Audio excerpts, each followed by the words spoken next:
Headlines brought to you by Chitale बंधू.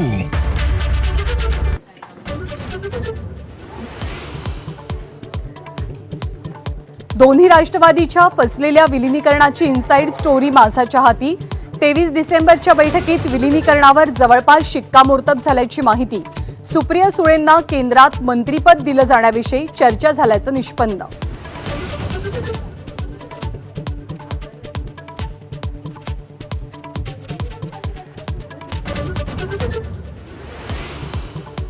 भाजपच्या घोटाळ्याची फाईल अजित पवार कायम सोबत ठेवायचे. बारामतीला जाताना सुद्धा ही फाईल सोबत होती. संसदेत संजय राऊतांचा गंभीर आरोप. अपघाताबद्दल संशय व्यक्त करत न्यायालयीन चौकशीची केली मागणी.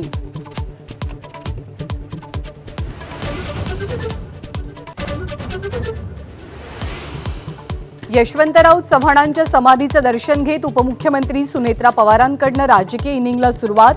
अजित पवारांचा राजकीय वारसा पुढे नेत भेटीगाठींना वेग.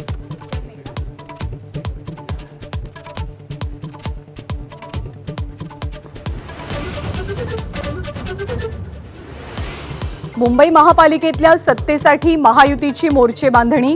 भाजप आणि शिवसेनेची स्वतंत्र गट नोंदणी तर निवडणुकीआधी नाकारलेल्या राष्ट्रवादीचीही सोबत.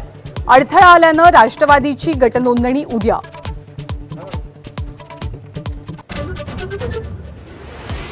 चंद्रपुरात भाजप आणि शिवसेनेची एकत्रित गटनोंदणी तर काँग्रेसच्या पदरी निराशा पडण्याची शक्यता. धानोरकर आणि वडेट्टीवारांमधील गटनोंदणीचा वाद सरकार दरबारी. 10 फेब्रुवारीला महापौर पदाची निवड. राहुल गांधींनी माजी लष्कर प्रमुख नरवणेंच्या पुस्तकाचा उल्लेख केल्यानं लोकसभेत गदारोळ.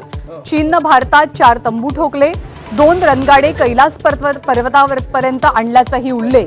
जोरदार खडाजंगीनंतर कामकाज उद्यापर्यंत स्थगित. सोनं चांदीच्या दरात मोठी घसरण. सोनं प्रतितोळा 1,51,000 तर चांदी 2,60,000 रुपये प्रति किलो.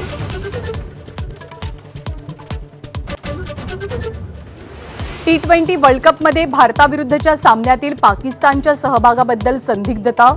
सामन्यांमध्ये न खेळण्याविषयी पीसीबीकडून आयसीसीला अजूनही अधिकृत निरोप नाही.